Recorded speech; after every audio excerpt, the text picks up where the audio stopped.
How many of you commonly see people from countries like Hungary or Algeria contributing to the most popular news sources?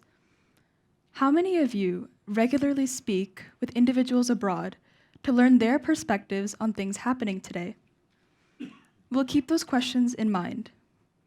When I was 15, I started to pursue journalism, and it took a lot of cold calling and emails to actually get my foot in the door.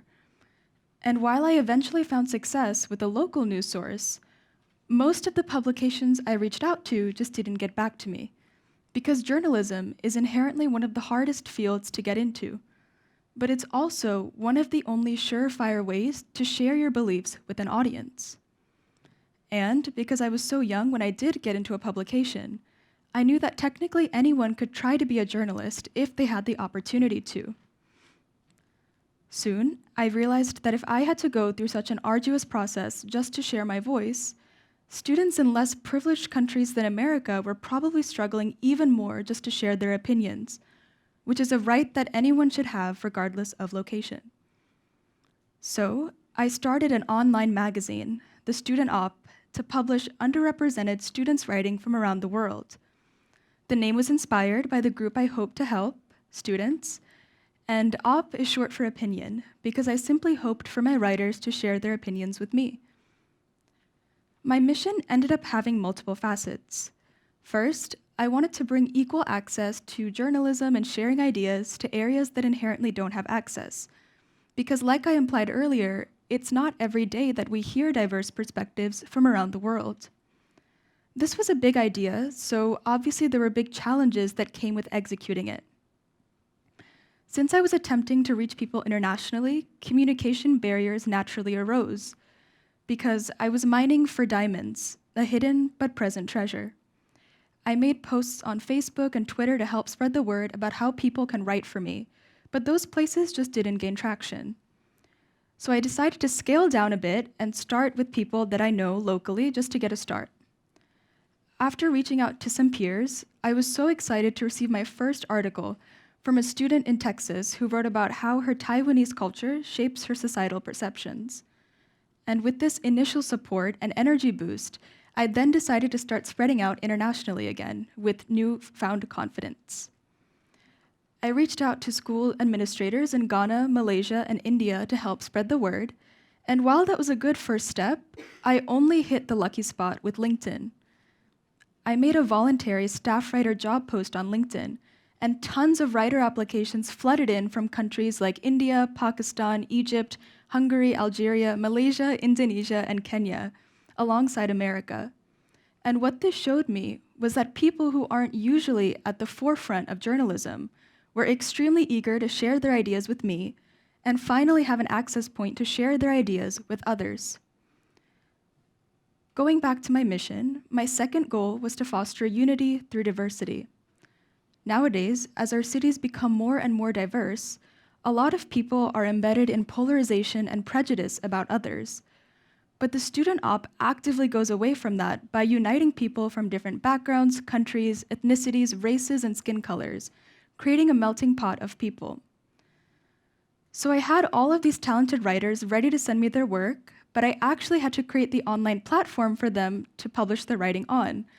So after weeks and weeks of watching Wix website tutorials, I finally made a website from scratch.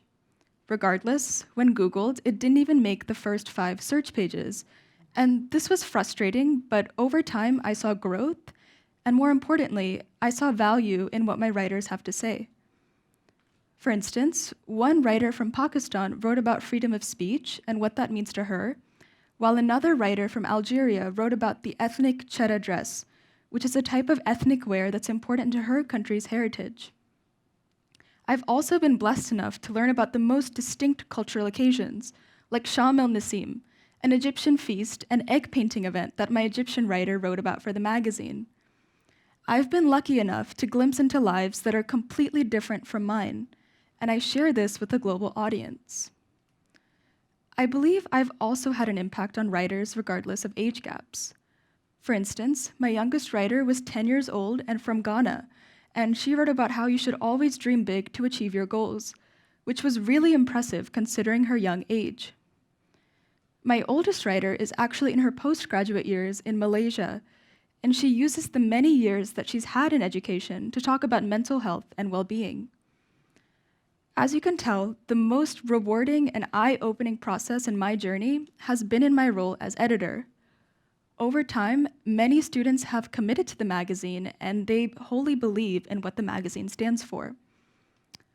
Ultimately, my goal as a good leader is to prevent competition within this magazine, because I don't want it to be as exclusive as all of the other publications that I've tried so hard to get into. To me and to my writers, the student op is only about warmth and strengthening ties between people. My writers can write about whatever they want and whatever they believe in, because I honestly don't have an agenda beyond sharing ideas and uplifting marginalized voices. For instance, for their very first article pitch that they send me, writers have sent me topics ranging from a personal commentary on Indian politics to a personal essay on the prejudice that Muslim communities face. I honestly don't have a filter, and that's what makes this magazine so inclusive. Now, when searched on Google, my magazine is actually the #1 search. From one of the last search options to the very first, I can say with confidence that people do believe in this magazine, but more importantly, believe in the unifying symbol that this magazine has come to represent. There was a quote from the newest Spider-Man movie that actually really resonated with me, and it was, "When you help someone, you help everyone." And I truly started off very small with this project. I had 1 or 2 writers that were dedicated to the magazine, but by helping them publish their work, more and more writers were drawn to the magazine, and they're helping the student ops audience by enlightening them and teaching them about new and unique cultural experiences, while at the same time advocating for unity. When I start my next journey at Vanderbilt University, I still want to continue this magazine, because I can't ethically just end it and end what it means to so many writers out there. I could start a club, recruit other peers to help me manage these writers, and make this magazine even bigger. One of my personal goals is to actually have a writer from every country, almost like a representative for each country, because a truly global group like this can help show others that we can come together and that we're all the same despite our differences. I hope I've inspired you to connect with your community and listen to different voices and different perspectives. Thank you all so much for your time.